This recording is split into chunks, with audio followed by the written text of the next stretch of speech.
Жүрек таза болмағаннан кейін адам өзін ақтай береді екен өмірде. Өзін өзі ақтай беретін адам, ол жүректің, жанның тазалығы, таза емес екендігінің көрінісі. Өйткені Алла Тағала Нәжім сүресінде бізге жұлдыз болғың келсе деген сүреде мысалы сізге бізге айтады. Фәлә тузакку анфусакум.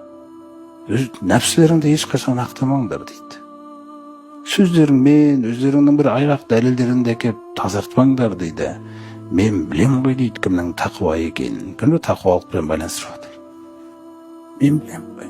Қайтесің өзіңді, жүйкеңді, тіліңді бәрін шаршатып, дәлелдер әкеп тазамын деп. Таза адам ешқашан тазалығын айтпайды. Сондықтан бірінші құрал бізде тәубе. Тәубе деген ең бірінші қолға алынатын нәрсе екен.